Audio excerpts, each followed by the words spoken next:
Okay, so this Bible study is for May 9th, 2021, and it's the Fulfilled series, the Gospel of John, chapter 18, verses 1 through 14. And it says, when he had finished praying, Jesus left with his disciples and crossed the Kidron Valley. On the other side, there was a garden, and he and his disciples went into it. Now, Judas, who had betrayed him, knew the place because Jesus had often met there with his disciples. So Judas came to the garden, guiding a detachment of soldiers and some officials from the chief priests and the Pharisees. They were carrying torches, lanterns, and weapons. Jesus, knowing all that was going to happen to him, went out and asked them, "Who is it you want?" "Jesus of Nazareth," they replied. "I am he," Jesus said, and Judas the traitor was standing there with them. When Jesus said, "I am he," they drew back and fell to the ground. Again he asked them, "Who is it you want?" "Jesus of Nazareth," they said. Jesus answered, "I told you that I am he. If you are looking for me, then let these men go." This happened so that the words he had spoken would be fulfilled. "I have not lost one of those you gave me." Then Simon Peter, who had a sword, drew it and struck the high priest's servant, cutting off his right ear. The servant's name was Malchus. Jesus commanded Peter, "Put your sword away. Shall I not drink the cup the Father has given me?" Then the detachment of soldiers with his commander and the Jewish officials arrested Jesus. They bound him and brought him first to Annas, who was the father-in-law of Caiaphas, the high priest that year. Caiaphas was one who had advised the Jewish leaders that it would be good if one man died for the people. So remember, you can download PDF copies of these Bible studies at www.abqnaz.org/alive, and you can follow along with us. Number one says, what was Jesus doing just before this incident, according to 18:1? It says, when he had finished praying. So remember that that's what we talked about in the last two studies, what Jesus was praying about, who he was praying for. And of course, we applied that to our lives and asked what would happen if we prayed the way Jesus prayed, and for others in the way that Jesus prayed for others. Um, but he had been praying, and then he went on to the garden. So number two says, how, according to 18:2, did Judas know about this garden? So in verse 2, it says, now Judas, who betrayed him, knew the place because Jesus had often met there with his disciples.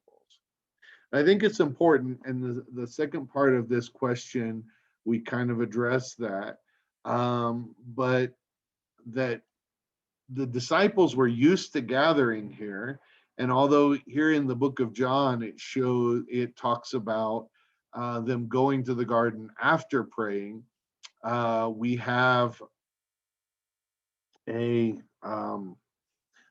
text in Matthew chapter 26. It says, why does this matter? See also Matthew 26. It says, and it's titled Gethsemane. It says, then Jesus went with his disciples to a place called Gethsemane, and he said to them, sit here while I go over there to pray.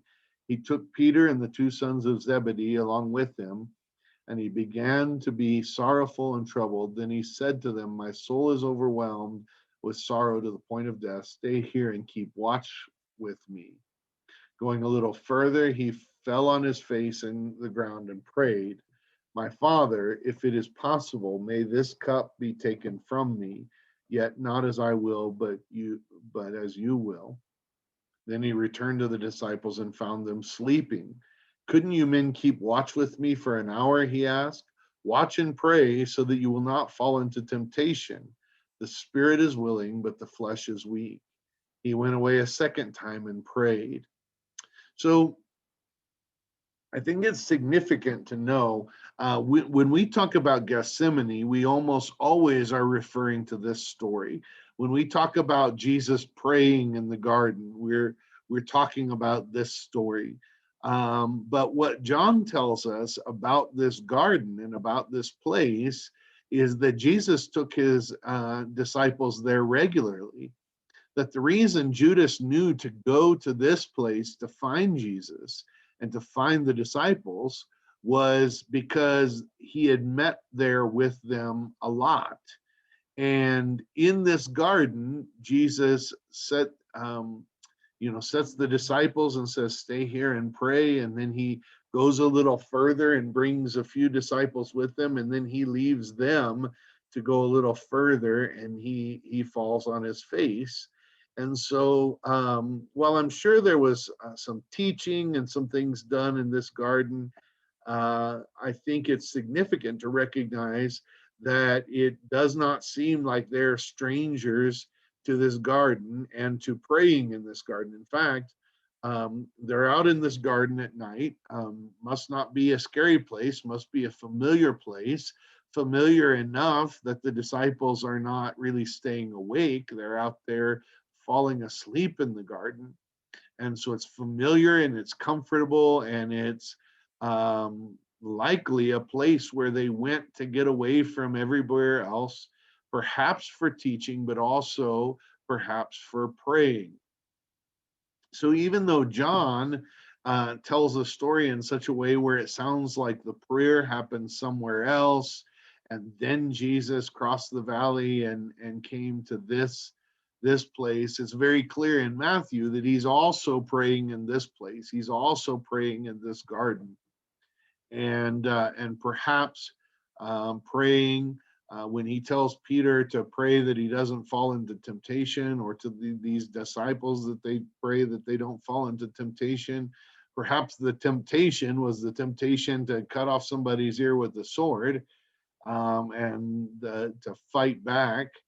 It never really tells us what temptation he wants them not to fall into, and that they need to pray. And we pastors, we like to postulate and kind of come up with ideas of different things they could have been praying for, not to fall in temptation.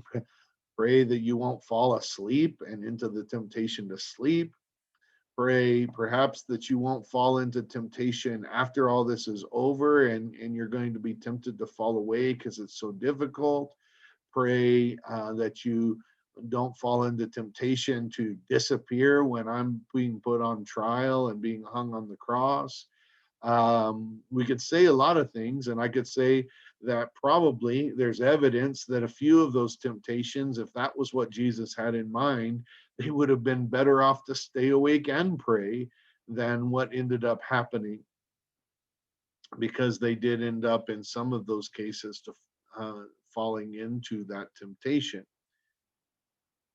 So this garden is a significant garden, and Jesus went there probably knowing that Judas would know where to find him there.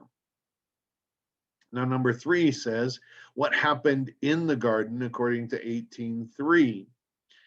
God the Father protected Jesus. So 18:3 says, so Judas came to the garden, guiding a detachment of soldiers and some officials from the chief priests and the Pharisees. They were carrying torches, lanterns, and weapons. Now, of all of these answers, the one thing that it doesn't appear that the Father did, at least in the way we would have wanted him to, probably if it was us, in the way perhaps Jesus was crying out for him to protect him, was, or crying out for God to do, was protect Jesus. The Father did not protect Jesus from physical pain. The Father did not protect Jesus from physical death. And I think it's significant to understand this, because we sort of, when we go to prayer and cry out to God, and we expect then that afterwards, what it looks like when God answers our prayer is that we don't have any pain, we have only comfort, and there's no problems. But for all the prayer and intimate prayer, and probably more intimate than any of us normally pray, that Jesus did, nonetheless, God did not protect him from pain, and God did not protect him from physical death. And so we need to take that as a lesson, because when we're expecting him to do something for us that he did not even do for his own son Jesus, then we may be a little bit off base. B, Judas, who betrayed Jesus, came to the garden. C, a detachment of soldiers and some officials from the chief priests and Pharisees came to the garden. D, men came carrying torches, lanterns, and weapons. This sounds like a movie, and they're going out to get Shrek or something, some ogre, or the beast from Beauty and the Beast, or something. This they come out with torches and lanterns and weapons to get Jesus, as if he's leading some sort of a rebellion. And in most of our minds, this would appear to be pretty much the opposite of the protection that we would hope that God would bring to us, or would think that God would bring to his son.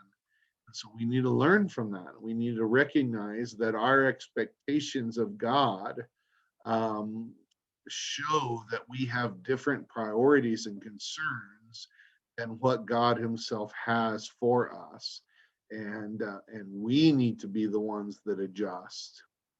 So number 4 says, what do we expect to happen when we pray? A, I expect my prayers to be answered. That's probably usually true, and in some ways we should, but in some ways we need to understand that if we pray with wrong motives, if we pray with the things in mind, if we don't have the things of God in mind when we pray, then perhaps our prayers will not be answered, because God's giving us what we need and not what we want. God's enacting his plan and not our plan. B, I expect God to protect me. That's very much along the lines of these other ones. C, I expect God's will to be done in my life. D, I expect God to be with me through whatever happens. E, I expect God might lead me into difficult situations that only he can get me through. So C, D, and E are the better answers. I don't think they're often the real answers for us in our lives, right? So God's will be done. That's what Jesus ultimately asks for there. And God is present, and we know that with Jesus in this time. Of course, he does, we know, forsake him at some level, or abandon him when the sin of the world is laid on him. Um, and he did that for us. But we need to recognize that he will be with us through the struggles, through the problems. And we need to know, that he may lead us into difficult situations that we can't get through without him, but he can get us through. Number 5 says, what happened in verses 4 through 9? A, Jesus declared his identity and power. So 4 through 9 is this weird kind of passage where it says, Jesus, knowing all that was going on, went out and asked them, what do you want? Or who is it you want? Jesus of Nazareth, they replied. I am he, Jesus said, declaring his identity. And Judas the traitor was standing with them. When Jesus said, I am he, they drew back and fell to the ground. Like, I don't, it doesn't say that they were blown back, perhaps, but they are so surprised that Jesus would come out to them, and you would expect him to be hiding somewhere in a corner uh, and sending his representatives out, but he came out to them. And I think power and authority and confidence in your identity before God is a rare thing, and they weren't expecting it. So they drew back and fell down when they realized who he was, almost as if they were afraid. Jesus took authority even as he was being arrested. He was bold. He declared who he was, and he had authority. Even when Peter did something that Jesus did not want him to do, Jesus commanded Peter, and went and did something about it. And so it says, see, Jesus was part of the fulfillment of his own prayer for his disciples. So he was able to protect them mostly by telling them, put the sword away. And then by telling the people, go ahead and arrest me. I'm here. Leave these people alone. And he protected and fulfilled that prophecy, or fulfilled his own words, that he had not lost one other than Judas.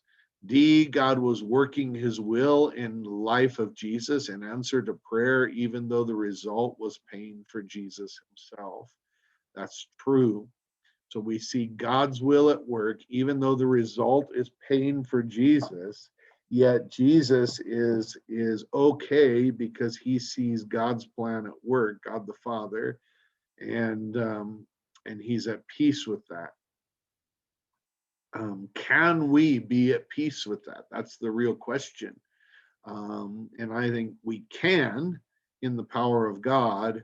But then the question is, will we, and do we find peace in the will of God, even if it's painful? Number 6 says, what happened in verse 10? A, Simon Peter cut off the ear of the servant of the high priest. That's true. B, in contrast with the power of God working through Jesus to do his will, Peter used his own might to try to accomplish his own will. And unfortunately, that's true. See, Peter thought he was protecting Jesus, but he really had no idea what he was doing. And we got to remember that Peter often had no idea what he was doing or saying. And he often ran off without God. He often ran out ahead of Jesus, thought he was going to protect Jesus. Jesus himself said, get behind me, Satan. You don't have the things of God in mind. Because Peter had his own ideas, his own will, his own strength that he was going to accomplish. And how often is that what we're doing? Perhaps even when we're working in the church and doing ministry. How often are we doing it in our own strength and with our own will and our own desires rather than the will of God? And then number 7 says, do you ever try to do what seems right in your own strength instead of allowing God to work through you and to do his will? Yes or no? Describe some examples. So this is a good time of discussion in our Bible studies where we can stop and just really reflect on the times that perhaps we've done things in our own strength or thought we were doing the will of God, but ultimately realized that it was really our will that was happening, and it was done in our strength, and that's why it was weak and not successful and not fruitful and not what God really wanted for our lives. And let's talk about that only so that we can. I listened to a podcast that's called Cautionary Tales, and I think this is a good time for us to share this, not to glorify those times when we've done things in our own strength, but as cautionary tales for ourselves and for those around us in our future.